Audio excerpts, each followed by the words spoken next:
Okay, and we're back. So, I did it, you guys. I did it. It's the epic return of the rankings of the best worst geek movies of 2023. Now, usually I do in most anticipated movies of the year, but I didn't do it this year because I had a bunch of stuff going on at the beginning of the year, but I'm going to do a review of them. I went through all the movies that I considered to be geek movies, and I ranked them from worst to best. Let me tell you, it was kind of a rough year, but let's get into it. Welcome to the newest episode of SDW. Super Dario World!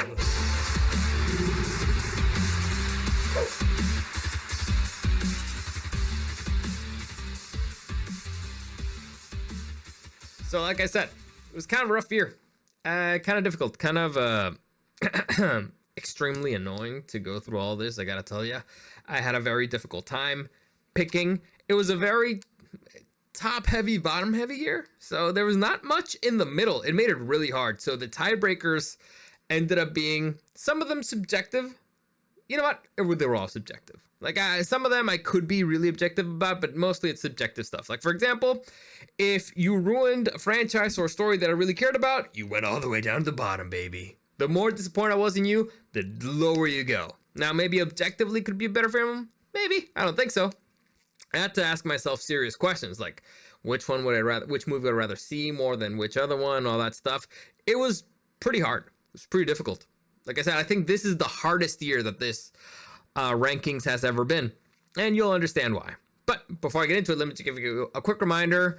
Like this video, share this video, subscribe to this channel, all that stuff really helps me out. Comments, questions, or suggestions, you can find me at Super Dario World and at DarioSDW on Instagram. So let's get into it. First off, I want to get this out of the way. Movies that are not in consideration. This means that movies that some of you may be considering like, hey, isn't that a geek movie? Why wasn't that on your list? Well, I'm going to explain to you why it wasn't on my list. So movies not in consideration. For example, we got John Wick Chapter 4. I don't consider John Wick to be a geek movie. It's an awesome series of films. I love it, but it's an action film. So I'm keeping it completely out of here. Also, the Fast and Furious franchise. Like, it's the 10th movie. If you're in this, you're in this. If you're not, you don't care. I'm not in it. I stopped in like the 4th, 5th one. Like the first one to me is the best because it's a serious film, quote unquote serious. The rest is, I stopped a long time ago. So if you're in it, cool. But I'm not going to I'm not going to watch 8 movies just so that I could properly rank this one. Kind of in the same vein, Transformers, Rise of the Beasts. This one hurt me. Because Transformers Beast Wars is one of my favorite shows of all time. I wasn't too big into the Transformers cars, but I was a big Beast Wars guy. I loved, transforming my Optimus Prime into the gorilla, and then, him. Like, my favorite was Dinobot. I loved the Cheetors, the Rhinox, all those guys. I actually had a Rhinox. It was pretty cool. But, again, same thing. I stopped, like, at the 3rd movie, since Sam Witwicky got out of there. Ladies Man 4317. And I'm not gonna watch all of them just so that I could rank this one. So it's, again, if you're in it, you're in it. Also, I heard it wasn't terrible, but not enough to get me there. Because to me, like I said, I love Beast Wars. But if I want to watch Beast Wars, I can watch Beast Wars. I don't really need to get into this. So I stayed out of it. I didn't care. Next, Aquaman and the Lost Kingdom. Did not watch it. Why? Because I'm boycotting it. And I was pretty clear. In the beginning. It's the same reason why I didn't watch the newest Fantastic Beasts, Crimes of Grindelwald. Because WB's stupid. I made my position pretty clear. Why am I boycotting this? It's because of the whole Johnny Depp, Amber Heard situation. Now, if you guys remember, Amber Heard, Johnny Depp, messy divorce, and there were accusations of abuse from Amber Heard to Johnny Depp, and so Warner Brothers fired Johnny Depp from Fantastic Beasts. Back at that time, I was like, dude, first off, innocent until proven guilty. But I completely understand a company being like, yeah, you kind of don't want to deal with it. I understand it. I don't like it. I don't approve it. I think it's wrong. They still paid the guy. But I was like, dude, if this is this controversial because it wasn't clear what the hell was going on, I would have been like, in that situation, I could have understood them being like, you know what, we're going to pause this thing, or we're going to recast both of them. Because the issue is that they had both Amber Heard and Johnny Depp on the contract, and they chose a side. they fired Johnny. And as it turned out, actually the one committing the abuse and the psychopath was Amber. And so the fact that they fired Johnny, but they didn't fire Amber is insane. Even afterwards, the Amber Heard's still in the movie. So I was like, fuck it, I'm not watching it. Because they could have fired both of them. They could have fired none of them, which is what probably would have been the best situation overall, and then waited to everything come out. And then they could have used, money to CGI one of them out or something, or stayed out of it completely. Fire both of them. I don't give a fuck. Like, I get it. Protecting your brand is very important. But they made the wrong call here, by far, because they fired one and they didn't fire the other, even after everything was proven. So I'm not going to watch the movie. I'm not going to watch it. So there you go. I also haven't really heard any great things about it, but that's the reason why it's not in these rankings. It's not under consideration because I'm not going to watch it. Next, we got Gran Turismo. Now, for those of you who don't know or didn't know, there's a Gran Turismo movie out there, but it's not about the video game. Kind of. It's actually a biopic, and that's why I'm not putting it in this consideration, because it's not a Gran Turismo movie. It's a biopic about a Gran Turismo player, and I actually had, an interesting conversation about this movie with a friend of mine. This actually happened. The story in this movie actually happened. That's why it's a biopic. It's a guy who was so good playing Gran Turismo that car brand, I forget which one. I don't want to say Nissan because I don't think it's Nissan. It's another one. I don't care. They actually put him up to become a professional race car driver, train him and all that stuff. So it's a biopic, so I mean, it's close to. I get it. The movie is interesting, nonetheless. And again, it's a actual biopic, so if you want to watch it, it's okay. Next, Five Nights at Freddy's. Now, again, another video game movie. This one is actually just personal. The reason why I'm not putting in the rankings, it's because I haven't seen it yet, because I promised that I would see it with a niece. However, the niece does not live in the area, so I promised that I would see it with her, and I'm not going to watch it until I see it with her. So, there you go. That's pretty much it. Next, Wonka. I don't consider this to really be a geek movie. Honestly, I don't even know why they made a Wonka prequel. It's stupid to me. I don't really care, and I'm probably not going to watch it.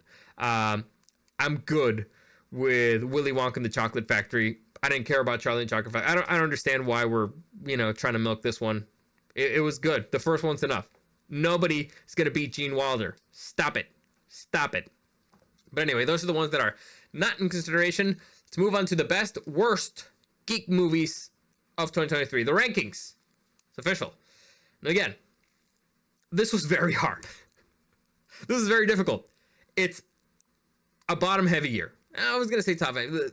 It's a bottom-heavy year. There's like 5 good movies this year. 15 total on this list. 10 of them suck. Honestly, it was a race to the bottom.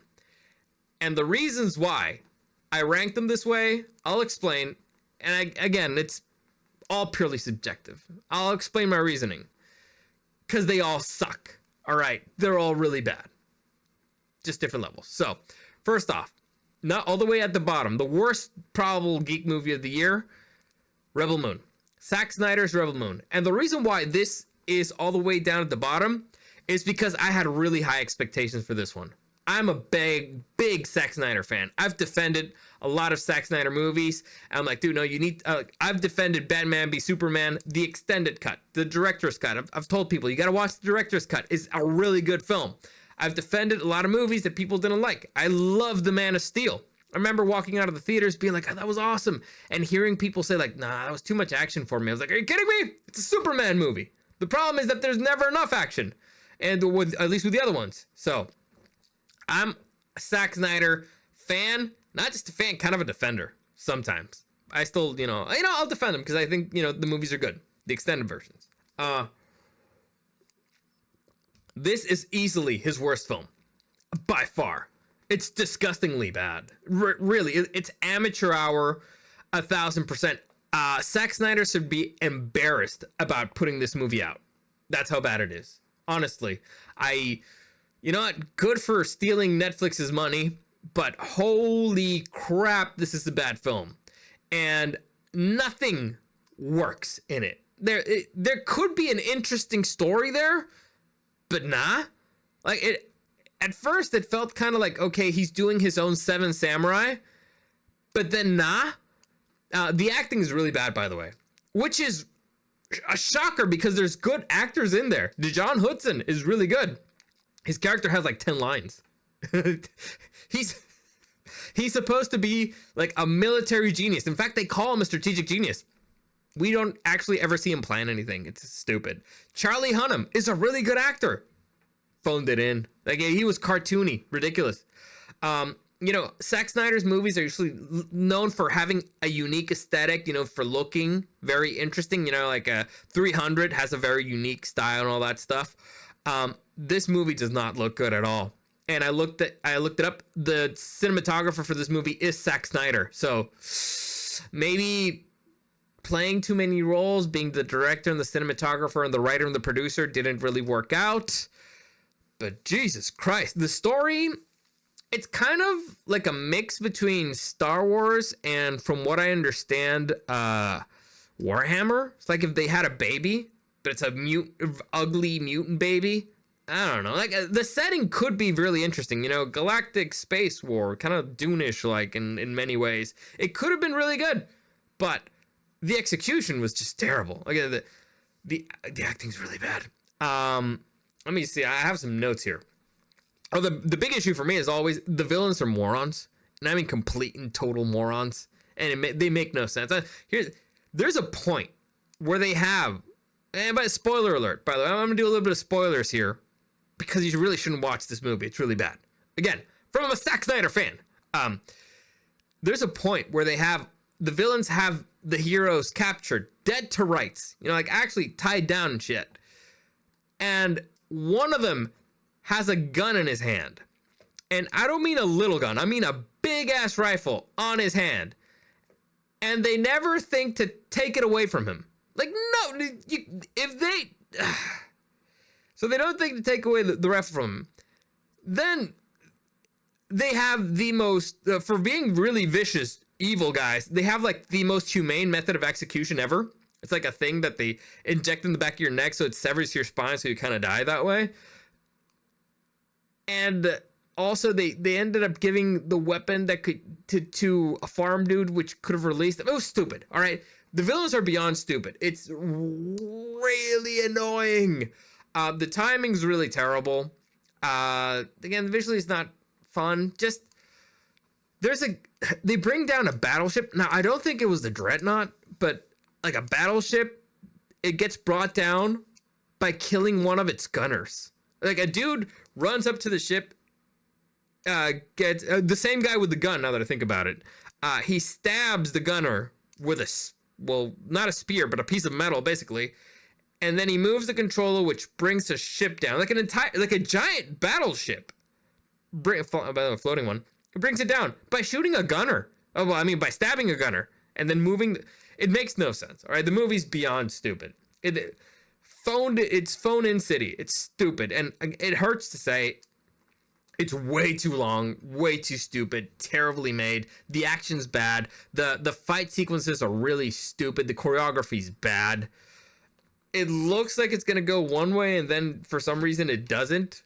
Some characters look like they're gonna do something, and then they don't. Like, there's a robot voiced by Anthony Hopkins that I thought was gonna be relevant, but there wasn't. Sorry. It doesn't make any sense. None of it whatsoever. Oh god, the introduction of the characters is actually somewhat cool sometimes, but also really stupid. I don't know. Like, again, if this was a series, maybe. No, it still wouldn't work. It was just a dumb film, terribly made. Honestly, again, to the level that Zack Snyder should be embarrassed to have put this out. Honestly, Jesus Christ. Next, so this is the worst movie. And again, it's the worst because I was excited about it. You know, Zack Snyder doing kind of like his own Star Wars thing. Turns out, yeah, not so much. So, shame. Next, we go up to number 14. And again, I'm not going to say it's a better film, because it's not. I just put it above Rebel Moon, because I was so disappointed by Rebel Moon. By number 14, I didn't expect much. And number 14 is Knights of the Zodiac. So for those of you who don't know Knights of the Zodiac, it's based off of an anime called Saint Seiya. Saint Seiya is awesome. It's epic. I love it. In case you're wondering, my favorite was Iki the Phoenix. I actually have an Iki right there. You could probably, you're not gonna see him. It's too dark, but I have him right there. Big fan of Saint Seiya. By the way, if you're a fan of Saint Seiya, you should watch Lost Canvas. Lost Canvas is 1,000 times better. It's the best Saint Seiya thing around. I highly recommend it. But anyway, back to this. I wasn't expecting anything from this movie. I saw the trailer and it was terrible. I was expecting it to be similar to Dragon Ball Evolution, and it's the equivalent of Dragon Ball Evolution. Maybe not as bad as Dragon Ball Evolution, but still pretty bad. The fighting, kind of lame.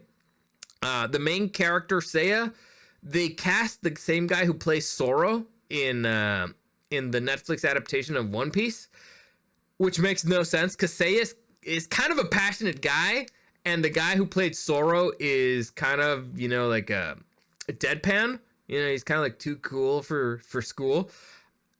Terrible casting choice. Terrible. Also, just a little thing here. The movie's called Knights of the Zodiac. Not a single saint of the Zodiac is there, all right? Not a single gold saint, all right? Not Aries, not Aquarius, not Taurus, they're just the armor of Sagittarius is there, kind of, but not really. That's it. The effects are also horrendously bad. Like if you, at the start of the movie, it's 3D. Like it looks terrible. Again, terrible. Really bad. But I expected it to be bad. So I wasn't as disappointed as I was with Rebel Moon. So there you go. And it's extra offensive because this movie was actually pretty easy to make, right? Again, there's no Knights of the Zodiac because the only saints that you see is Pegasus and the Phoenix, and they butchered both. So I don't get it. It was a very bad movie. Stupid, and they could have made it fun. Let me see if I remember. It's almost like the person who wrote it was like, man, I could watch Saint Seiya, or you could just tell me what it is. What's Saint Seiya? And they're like, all right, well, it's the show where this old dude is collecting orphans. He's collecting orphans. Why?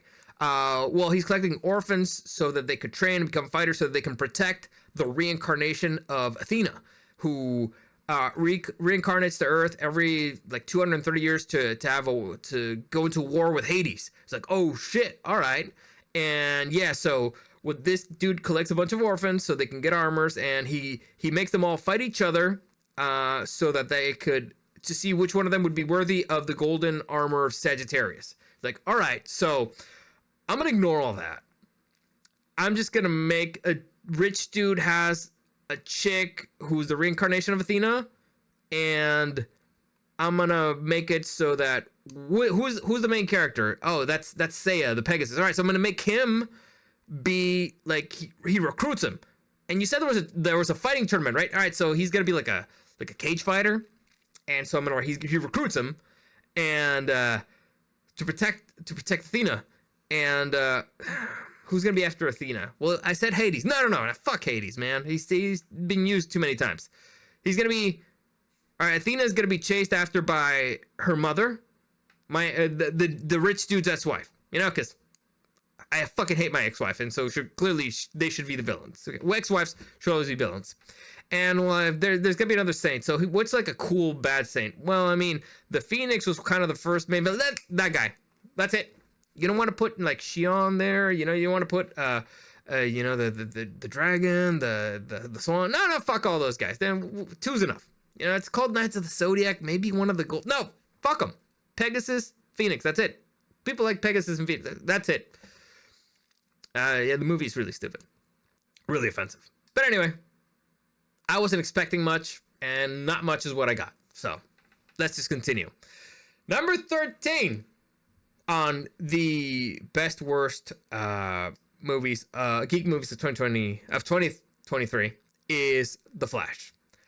The Flash. Whew, I believe I did a review on this one. The baby scene, man. Jeez, the effects in this movie are terrible. And I'm not forgiving with bad special effects on movies that have a $300 million budget. I just don't. And again, the issue with this one, why it's so low, because of how disappointed I was. You know, you got Michael Keaton coming back as Batman.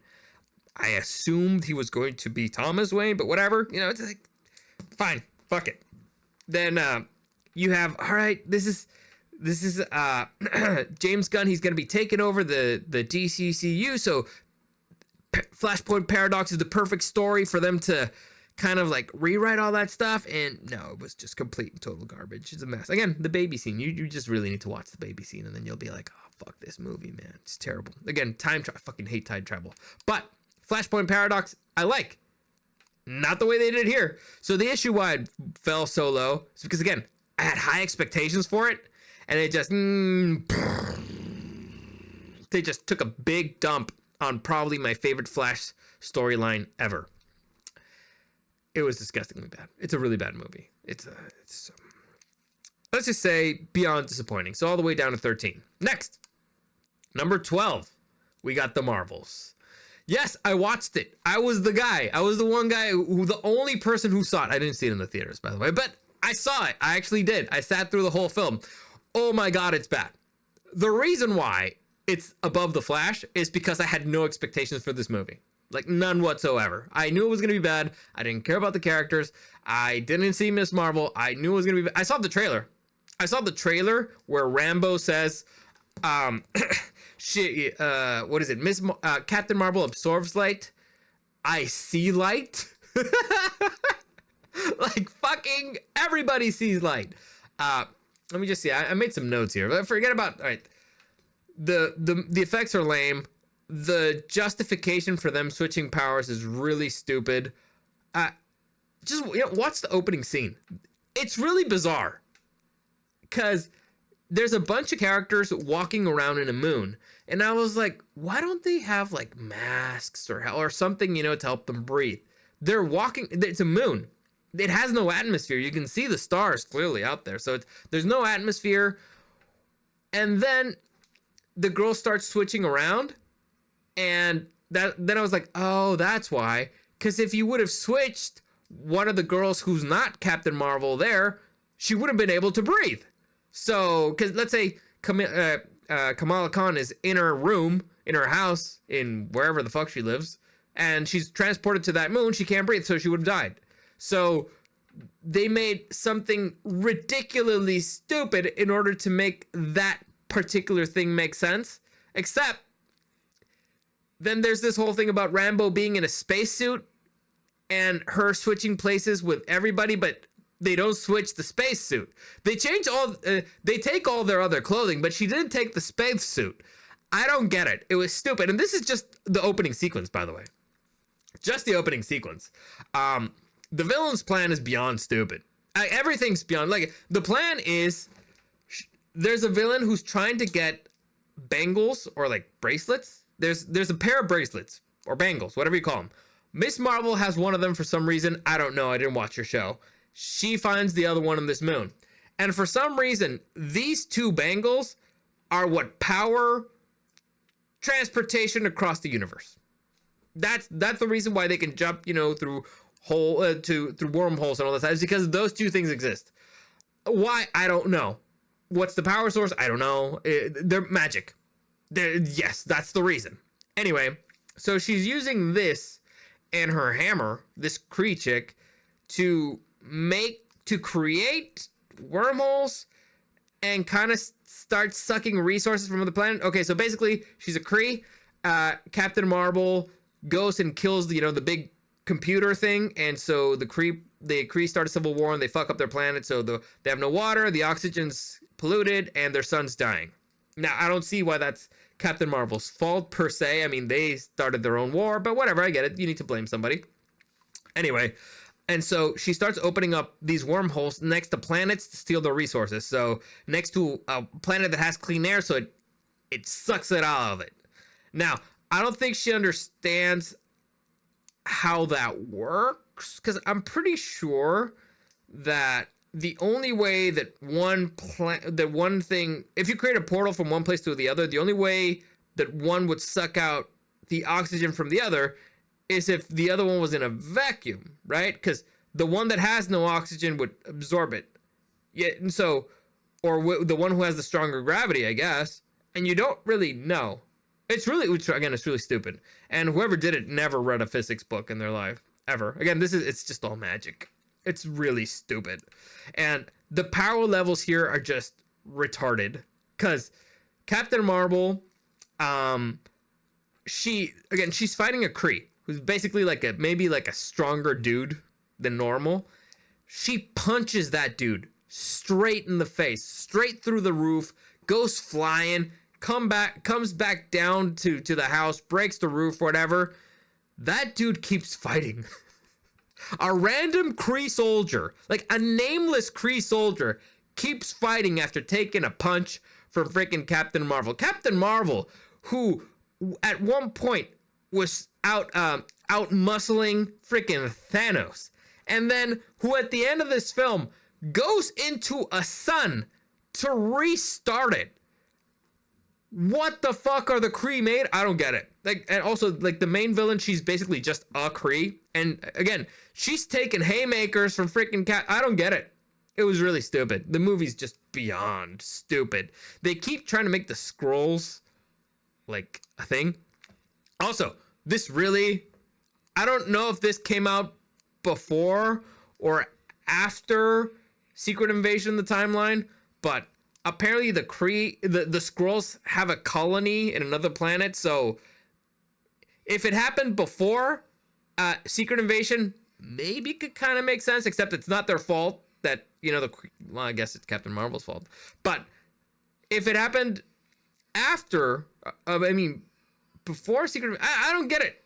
It makes Secret Invasion irrelevant.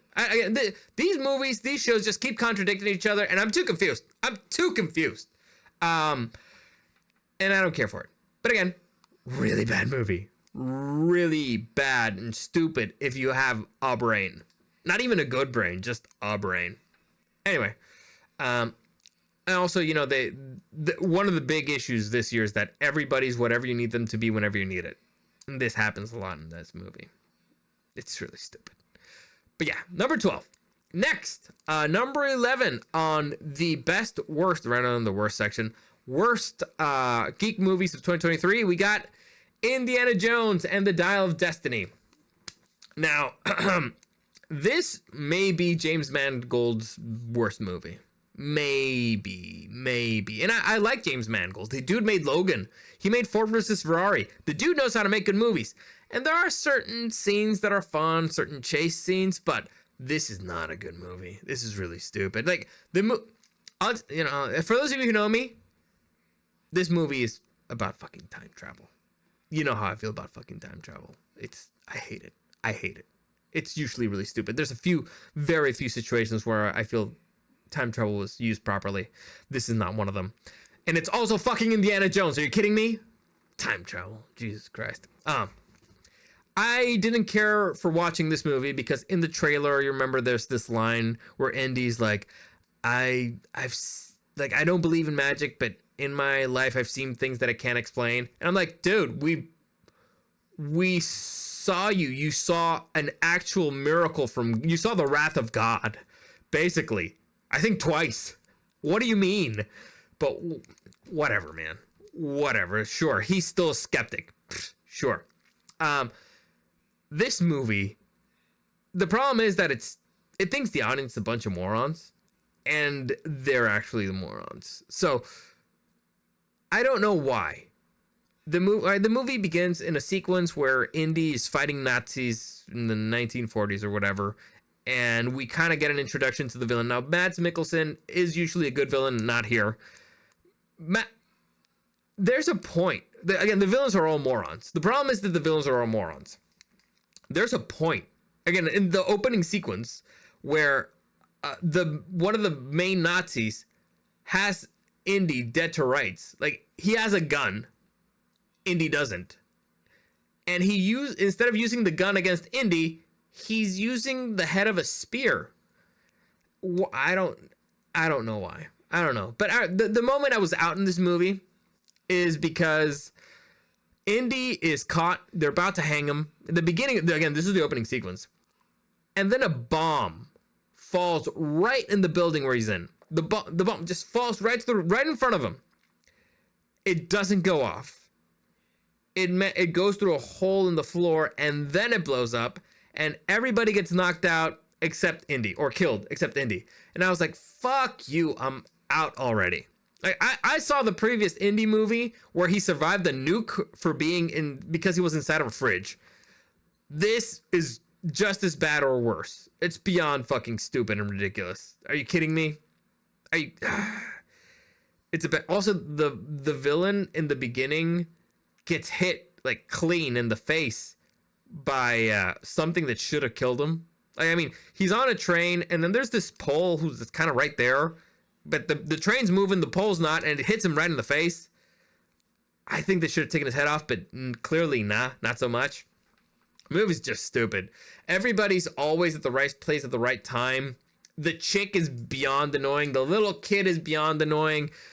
Everybody's beyond annoying. They do this thing, really bizarre thing, where the first scene where Indy is shown as an old man, they show Harrison Ford shirtless.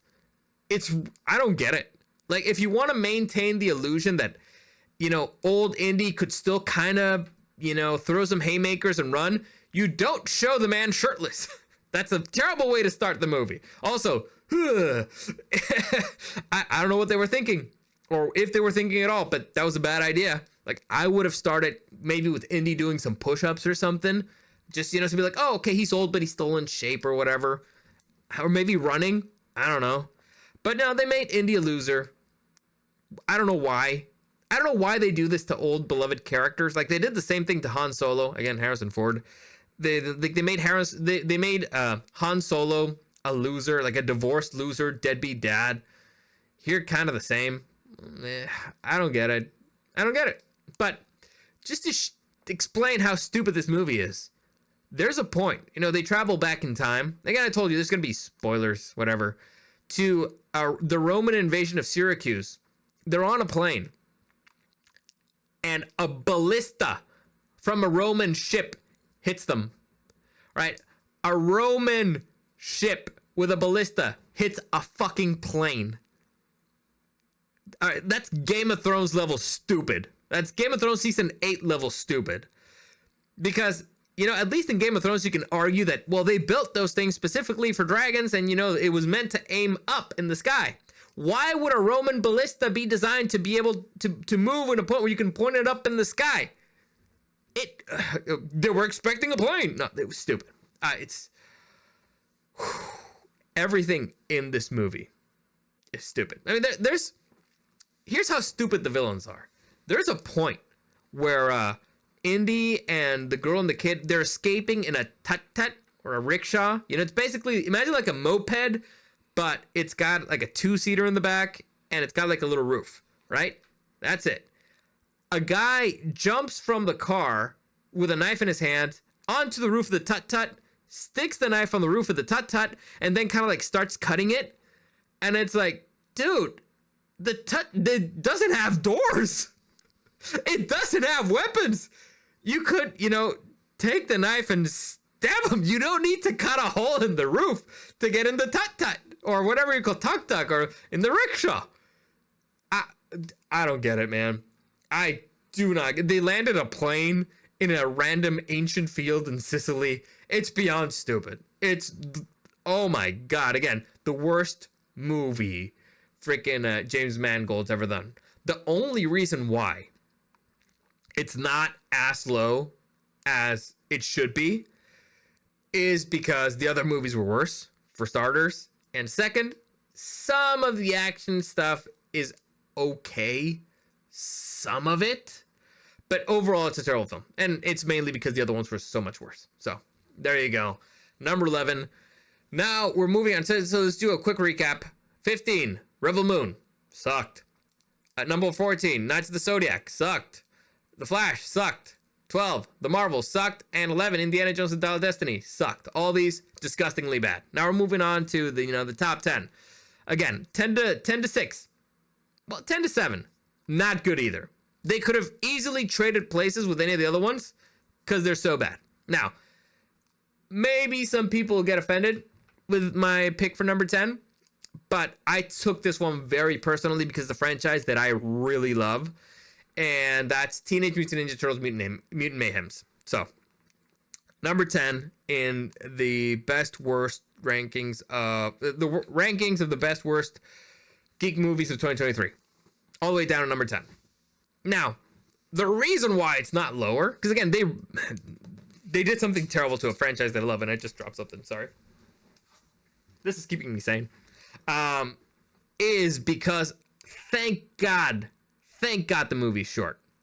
Oh, by the way, before I forget it, Indiana Jones, super long. Several times I was like, dude, what the fuck is wrong? When is this gonna end? And I found the perfect description for this movie. Actually, I was reading stuff, and some dude described it as it's like being in an after party that you didn't really want to go to, and it just doesn't end, right? It's a movie that we didn't want, nobody cared, nobody wanted, nobody asked for it, and it just would not end. So, there you go. Now back to Teenage Mutant Ninja Turtles. Thank God it's short. That's the only thing I can say about it. I am not a fan. This is basically the gross Ninja Turtles. You know, written by Seth Rogen, all that stuff. Seth Rogen has a gross sense of humor. And visually, this movie is ugly. It's very ugly. It's probably the ugliest version of the Ninja Turtles. It's really hard to say because, I mean, I have some examples. Like, the Michael Bay version. Oh, I'll just do this as full screen. Michael Bay version is not great. They couldn't have just gotten rid of the nose. If they would have gotten rid of the nose, it would have been better. The 90s version is perfect. This one's also really good. It's a 3D movie that came out, I think, early 2000s. This one's also sucks. It's like a futuristic version of the Turtles. I didn't like this one whatsoever. But, you know, this one right here. I didn't like it, but whatsoever. This, again, it's gross. They're meant to look gross. The comedy's meant to be gross. And listen, it's not my cup of tea. All right? And the perfect, I'll get into it in a minute. The story's not particularly phenomenal, and they just ruin a whole. This is the worst Master Splinter out of all of them. Like, Jackie Chan should be embarrassed for they did Jackie Chan dirty. Master Splinter is Chinese for some reason, but I'm sorry, Japanese. But I guess Chinese if he's Jackie Chan. But it's not like the other version of Master Splinter that came here with his master. No.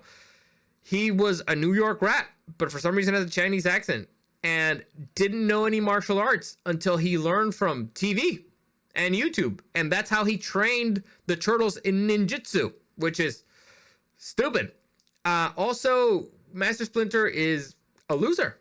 Scaredy cat. Again, not a master that deserves respect. The turtles, except for Leo, they kind of all have the same personality. They're these annoying teens. It's like teenagers that were written by adults. Like a lot of the references, yeah, not what a kid would say. It's like Stewie had it's like Stewie had a baby with Hey Arnold. This thing has a head like Stewie had a baby with Hey Arnold or something. I'm pretty sure that no Zoomers actually ever seen Hey Arnold, but whatever. So the animation's ugly. It's lazy. It's like they wanted to make an ugly version, like a gross version of what's it called? Into the Spider-Verse, which they were successful. It is an ugly version of it. The turtles were not raised with any respect or love for humans, so why would they protect them? Makes no sense. None whatsoever. Like, in fact, Master Splinter hates humans. So the movie's about other mutants who grew up together and they want to basically get rid of the humans, pretty much. They want to turn other animals into mutants and, then take over the world from humans. And the turtles want to stop him because of reasons? I don't know. It's really dumb. I don't get it. But the worst part of this movie, though, also, by the way, the movie keeps making fun of itself. I don't know why. It's just like for example, perfect example. Donnie, they're about to get into their first real fight, and Donnie is like, I just have a stick. And it's like, yeah, It's a first off, it's a bow staff, and it's the awesome weapon if you know how to use it, which supposedly you should. So it's, again, it takes you out of it. It's really annoying. But the worst part of this movie, the worst part, is what they did to April O'Neil. Now, these is a collection of images of April O'Neil. You can see here the one in the 90s movie, then the other girl who took over in Teenage Mutant Ninja Turtles 2. This is from the 90s cartoon. These are just cool. They're just fun. And then Megan Fox, the latest version of April O'Neil. You know, the one thing they have in common, all hotties, right? Some of them redheads, some of them not. I think she has brown hair. I don't know. It's kind of reddish. I don't know. Point is, all hotties, right? Most kind of gingerish. This is the new April O'Neil. Now, okay, I get it. I get that there's a pattern in Hollywood for turning. They hate gingers. They hate redheads. I love redheads, by the way. They hate redheads, and so they or let's say traditional redheads, and they want to turn them into black girls. I don't know why. I do not understand it. It's really stupid, but whatever. My issue here is, sure, you want to make April O'Neil a black chick, whatever. I don't like it. I like keeping things the way they are. I like, characters, keeping, especially iconic characters like April fucking O'Neil, keeping them looking the same way. I hate change in that sense. I don't like that they gave Donnie glasses. I hate it. I don't like that any of that stuff. But they couldn't make her a hottie. Like, they couldn't make her like a black girl hottie. They couldn't make her look like a young Beyonce or something. No. They had to make sure she looked like. There's a point where this chick is running, and I swear to God, it looks like the Pillsbury Doughboys running. Like, she's like, it's why? And then I thought about it. It's like, oh, it's because this is the gross version of the Ninja Turtles, and this is what they think is gross, right? So, freaking the creators of this movie are actively trying to insult April O'Neil, and they're trying to insult black girls, apparently, because they think they're gross. Case in point, this is an actual scene from the movie. They call her April O'Puke, or Puke Girl. Now, can you imagine them putting, somebody like Megan Fox in that situation, or this hottie right here, in this situation, because it's funny, right? It would be funny to see Megan Fox throw up and embarrass herself in live TV, right? That'd be hysterical, especially like splattering all over. No, they only do that because the girl's gross, and they wanted to make her look gross. What? Listen. Again, this is Seth Rogen. He has a gross sense of humor. I am not particularly a fan of girls throwing up. I don't like vomit humor that much. Certain situations like Team America, I think they nailed the vomit stuff. Generally not a big fan. But yeah, this is what to Seth Rogen a gross April O'Neil would look like. Make of that what you will. So that's why this movie, also the plot's stupid and I hated it. Again, they ruined one of my favorite franchises of all time, Teenage Mutant Ninja Turtles, all the way down to number 10. However, the reason why it's not lower, it's because, thank God, it's under 2 hours, which not many of the movies in these rankings are. So we're moving down to number 9. Number 9 on the best worst Geek Movies of 2023 is Blue Beetle. Now, I did a review on Blue Beetle. My big problem with this movie is that it's basically a dumb kids movie. All the characters are exactly what they need to be when they need to be it. They need somebody to do a sciencey thing. Oh, it turns out that the uncle is actually a science guy all the time. Oh, they need somebody with a military experience to save them. Like, oh, turns out the grandma was a revolutionary. They're not set up at all whatsoever. You can watch my full review of the movie. I didn't love it. I didn't like it. It was dumb. Overall, it's a missed opportunity in many ways. The movie's about the relationship between this guy and his family instead of being about the relationship between him and the beetle that just took over his body. Whatever. It's not a good movie. And still the question when I was trying to rank it, I was like, which movie would I rather watch again? And it ended up I'd rather watch Blue Beetle than all the other ones again. And again, I didn't like it. It's really stupid. It's really bad. I don't plan on watching the sequel. Next, number 8, we have Shazam! Fury of the Gods. Similar question. This movie's, again, little kid movie. However, Zach Levi's performance is really good. It's really bizarre. This movie, most of the actors are they're overacting. I'm forgiving about the dudes who are pretending to be child adults. I'm a little bit forgiving on them because, again, they're adults trying to be kids. Everybody else, it's not understandable why they're overacting. Like Helen Mirren's overacting, like Lucy Liu is overacting. Everybody's overacting. It's really dumb. The villains really phoned it in. I think the kids were just too old for this to work. But again, Zach Levi was fine. It's just dumb.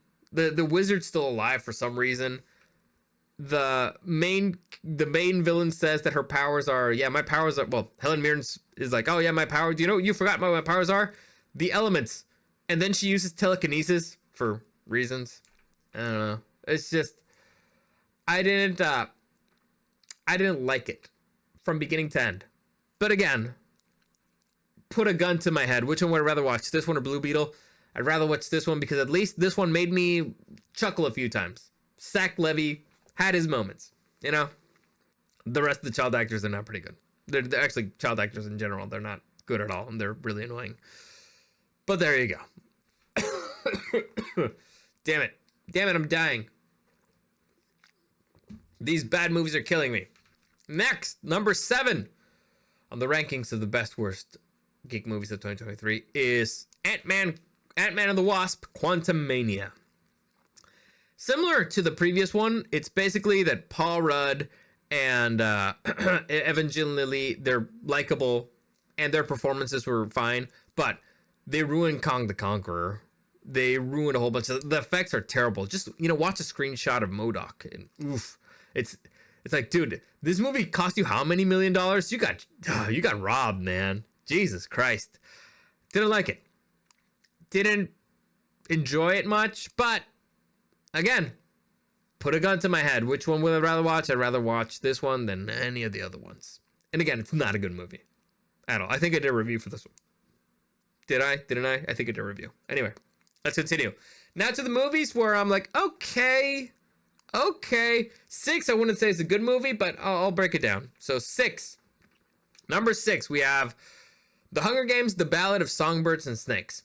Now, for those of you who don't know or didn't know about this movie, it's actually a prequel on The Hunger Games, and it tells you the story of Snow, the President Snow, when he was a young man, and he was the mentor for a girl from District 12 back in The Hunger Games number 10. This movie would have been better off as 2. It's too long. It's really weird. There's an extra hour at the end. First off, the movie goes by way too fast. Everything's too forced. It's too quick, and it's really annoying. So you don't really get to enjoy the world. You don't really get to enjoy certain intricacies because it's really fast. Now, this is kind of a movie about deception. So if they would have split it up into 2 movies, it would have been cool for the entire time for you to be wondering, like, are they, aren't they? Is she, isn't she? Because there's kind of like a love relationship between the girl and Snow, but again, he's her mentor. So is she playing him? Is he playing her? What's going on? Is he just playing her so that he can win through her? Or again, is she just playing him so he will keep her alive? And then afterwards, there's the other half would be kind of similar. It's like, wait, who's playing who? Why? Can you really trust each other? There could have been like a fun little thing, but it just goes by way too quick. It's too quick for one movie. It should have been 2. Now, on a personal note, this really bugged me. There's too many tilted shots on this movie. By that, I mean that it's Like there's too many shots that are kind of like slightly looking up or slightly looking down, and there's way too many shots that are really wide. I'm not sure what lens they use, but it's a really wide lens. I don't like it. It wasn't a fisheye, I'm pretty sure, but it's just really weird. So I would have removed all that stuff. Like, all right, listen, I get it. There's certain moments where a tilted shot makes sense, or inclined shot, whatever. That makes sense. But when you use it all the time, it's like usually when you're looking down on a character, it's like, oh, it's a character who's pathetic, blah. Or if you're looking up on a character, it's like, oh, he's meant to look more powerful, whatever. But when you use it all the time, it's like, what are you trying to say? So it's just a stylistic choice. If it was a stylistic choice, I didn't particularly care for it. But the villain's kind of great. What is it? Viola Davis, phenomenal, great performance, creepy as hell. Tyrion, kind of hateable many ways, annoying. I feel like he could have actually done more, but whatever. Again, movies way too fast for the story. It should have been split into two, or at least that's what I would have done, which is really weird. Usually, studios are all about making money with old franchises, and I feel like this is a missed opportunity right there. But whatever. So again, that's 10 through 6. So let's do a quick recap. Teenage Mutant Ninja Turtles, gross. Blue Beetle, boring little kids movie, stupid. Shazam, kind of similar, stupid kids movie.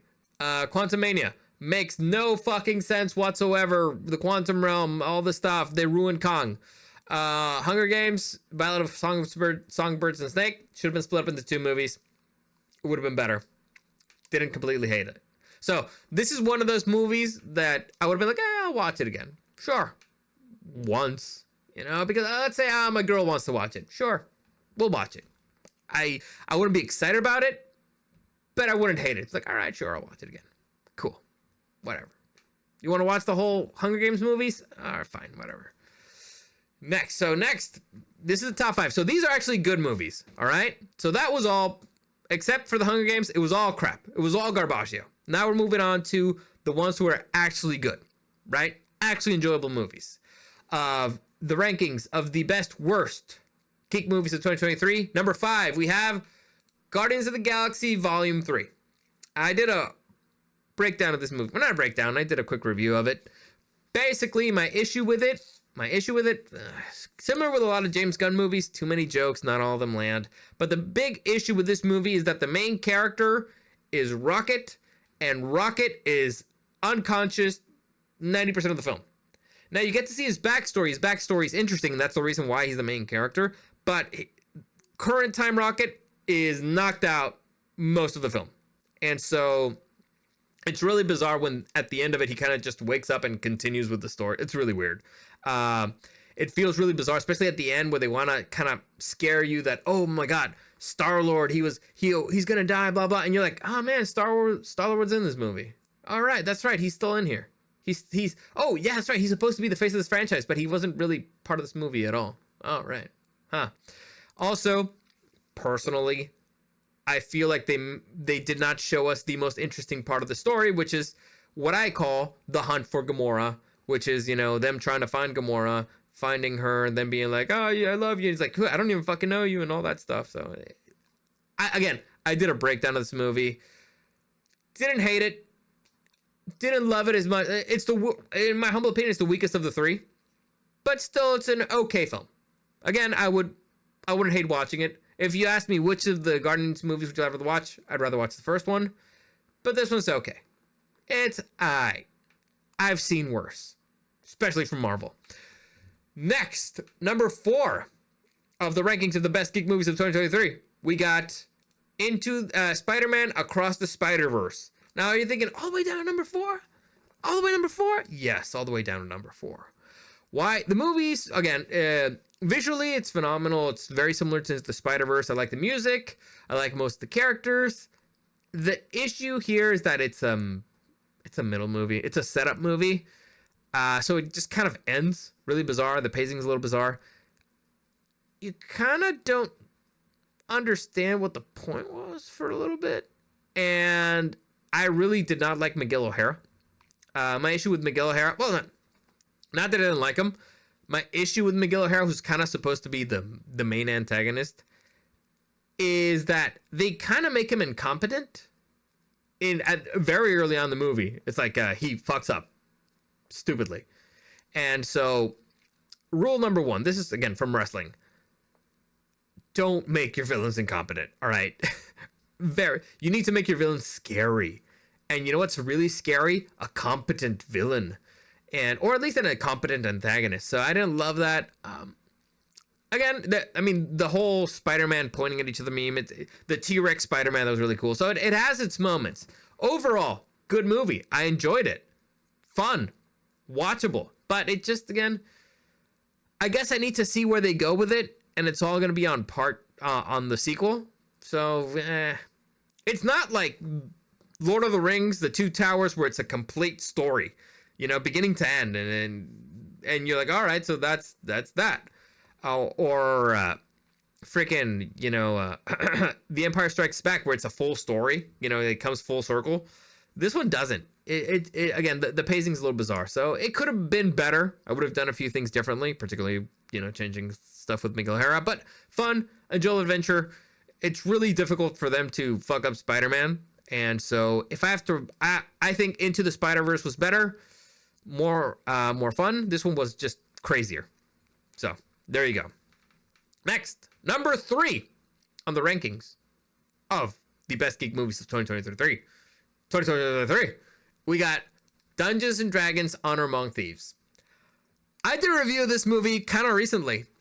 The reason why it's so high is because, again, there was not that many good movies out this year, but it was an unpredictable delight. I expected this movie to be lame and stupid and to hate it, and I actually really enjoyed it. It's the word that I use to describe it is that it's unpredictable. It does not kind of try to be serious at all ever. It is a fictional world, but it still feels kind of like a D&D session filled with stupidity. So I really enjoyed it. I did a review of it recently. It's the best word to describe it is that it's unpredictable. Just when you think you know what's going to happen or where it's going to go, this movie surprises you in great ways. And it's really funny. Most of the jokes land. Chris Pine is very impressive in being kind of the guy who makes the audience travel with him, the thin line between ridiculousness and believable. It's not an easy thing to do. He handles that very well. Everybody else is phenomenally cast. I really enjoyed this movie. And again, I expected nothing from it. I expected it to be bad because the first Dungeons and Dragons movie was bad. This one is a delight. And Hugh Grant, phenomenal. He's the best. All right, he steals the freaking every single scene that he's in. He steals it. So there you go. Next, number 2 on the best geek movies of 2023, we have the Super Mario Brothers movie. All right. Did anybody see this movie being as good as it was? I did. I knew it was going to be good. Also, did anybody remember this movie came out this year? Probably didn't. Honestly, I didn't remember it came out this year. I thought it came out last year. But according to IMDb, 2023. And according to the list of all of them, it's like, oh yeah, that's right. Holy shit, it came out this year. The movie's great. I remember doing a review for it, and my big knock on this movie was that they should not have cast Seth Rogen as Donkey Kong. That's the big flaw in this movie. They should have cast some kind of meathead, like John Cena, maybe The Rock, somebody like a meathead, not freaking what's it, Seth Rogen. That's the big miss on this movie. The other knock I have on it is that everything goes by too fast and you don't really get to enjoy it. So I would have been happier with more. Like, it's just, man, split this up a little bit more, or make it slower. I actually want to be here. All right, this is a world that I'm enjoying. I want to be here more. So it's got a bunch of Easter eggs everywhere. The characters are all likable except Donkey Kong. Bowser is Jack Black is phenomenal as Bowser. I love this movie from beginning to end. It's got a lot of heart. It's really enjoyable. Great movie from beginning to end, except the Donkey Kong part. So there you go. That's number 2 in the rankings of the best geek movies of 2023. So number 1, can you guess? Can anybody guess? Can you take a guess? Anybody? 3, 2, 1. Here we go. The best geek movie of 2023 is one that you probably haven't seen, but you should. Godzilla Minus One. That's right, baby. Godzilla Minus One. If you haven't seen this movie, you need to see it. You need to see it. The movie's phenomenal. Now, I recently saw it. You, by the way, watch it in a movie theater. If you're going to watch a Godzilla movie, you need to watch it in the movie theater. It's phenomenal. Now, before you go in there, let me just give you a quick warning. The movie's in Japanese. So you're going to have to watch it with subtitles. But it's phenomenal. I've had a complaint about Godzilla movies. You know, like Godzilla King of Monsters and Kong and all this stuff. And the American versions. And the issue is that why the fuck are there so many humans in this movie? Why the fuck I don't care about this dude's story. Just show me Godzilla fighting against fucking Ghidorah and get the fuck out of there. That's it. That's all I care about. And those parts of the movie are good. You know, when there's giant kaijus duking each other out. Here, this one, kind of not the same complaint. I won't call it a complaint. I would call it the weak part of the movie, just because you can't compare scenes with humans with scenes with Godzilla. You just can't. It's not fair. It's not. Humans can't compare. But the actual story is actually fun because you're following a dude in a very interesting time period for Japan. Though this is Japan 1940s after, you know, WW2, and so Japan's been destroyed. So you kind of see a dude trying to rebuild his life. The dude's got PTSD from the war. The main character's not particularly likable, okay? I have a lot of issues with the main character. But again, I want to be a little bit forgiving because of the PTSD, but still I don't particularly like him. Again, PTSD from a Godzilla attack, I get it. So, it's an interesting setting. The most impressive thing about this movie, by far, no, it's because of the anniversary of Godzilla and all that stuff, and the special effects are made so Godzilla looks kind of like the original Godzilla. You know, kind of. If you look at the movie, it's like he kind of looks like the costume, but not. It's CGI. You can clearly tell, but it's an homage. So it has a lot of respect for the original Godzilla. The music is it's a bomb bomb. So it's a direct homage to the original Godzilla. The thing that's most impressive about it, and anybody who's a filmmaker would probably have his jaw on the floor the same way I was. Because again, I had my jaw on the floor watching this movie because the budget for this movie is less than $15 million. I could not believe it. I knew that going in, but as I was watching the film, I was like, because I expected the 15 million to be all used up on Godzilla, right? I mean, animation is kind of expensive, and especially good one. And from what I saw, it looked really good, you know, from the trailer and stuff. But the movie, it's a period piece. Again, it takes place in 1940s Japan. The costumes are from 1940s. The sets, they built all the sets. It's not CGI. Made to well, a lot of it's CGI, some of it, but costumes, vehicles, sets. They're on ships. The ships are old, and I'm like, dude, how the fuck did they make this movie with only $15 million? Like, again, the Flash movie cost $300 million. Indiana Jones was around $300 million. I don't think any other of the movies in these rankings is under $200 million. I don't think. And Godzilla, the best looking movie out of all these by far, because the special effects of most of these movies sucked. Well, no. All right, it's not better looking than Spider-Man Across the Spider-Verse. I take that back. All right, I apologize. But most of the other ones kind of sucked, the special effects. But this one, 15 million. Japan's breaking the fucking game. Or they're just, you know, not paying their animators or something. I don't know what the fuck they're doing. But holy fuck, the movie is epic. It's epic. You know, Godzilla's interesting.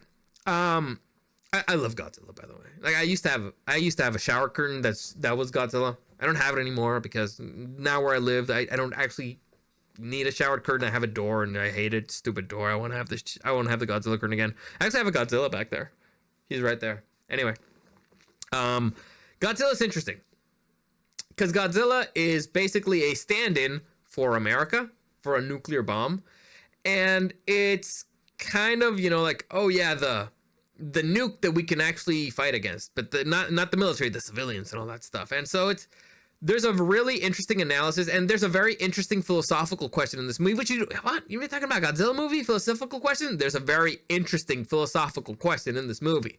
The message is a really good message. It's about I'm not going to get into spoilers. And I'm pretty sure you're going to notice it. Sometimes I give people hints because when you watch the movie, like, oh, that's what he meant. No, they very clearly say it in this movie. So they spoon feed it to you. So I don't think I need to say it. I'm just going to say, watch this fucking movie. It's epic. It's epic. I don't know what is it about Godzilla, because Godzilla goes and destroys Japan, but the Japanese are like, we love Godzilla. Maybe they're like, you know, self-hating Japanese. I don't know. But in the audience, you're like, yes. I think there's something intrinsic about humans that we just admire pure, raw, destructive power. When you're just looking at it and you're like, oh my God, it's beautiful. It's so terrifying. I have a boner or something like that. I don't know. It's phenomenal. I loved it. I love this movie. And again, as a professional in the industry, I was like, 15 million. How it's a fucking masterclass in budgeting is what the fuck it is. Holy shit. That's going to change the game forever.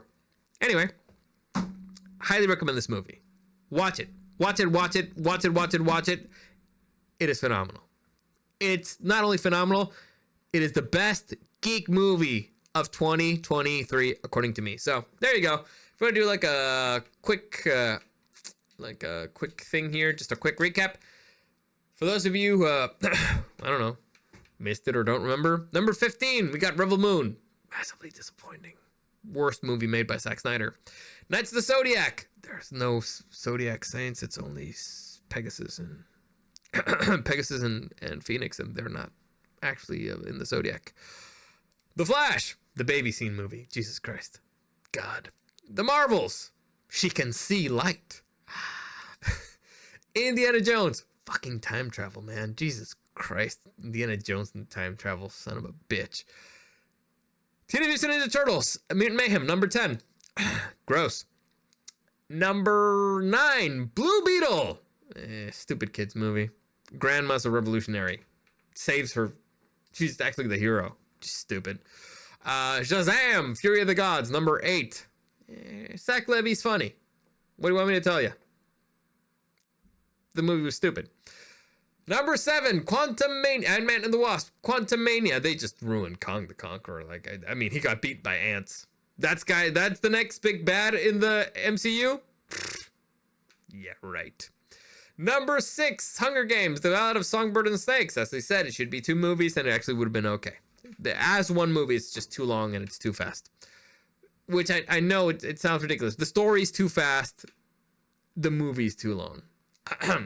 Number 5, the good ones. Guardians of the Galaxy Volume 3.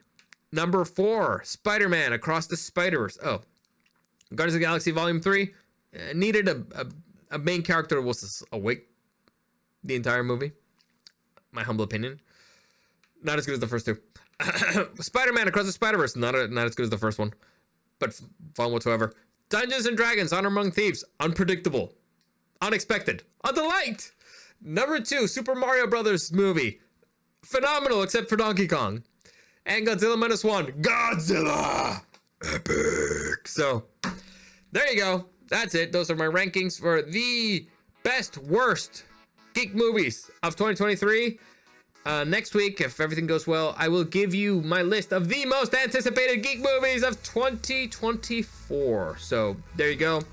Comments, questions, or suggestions, you can find me at DarioSDW and at Super Dario World. Like this video, share this video, subscribe to this channel, all that good stuff. As always, thank you for joining me, and I'll see you again next time.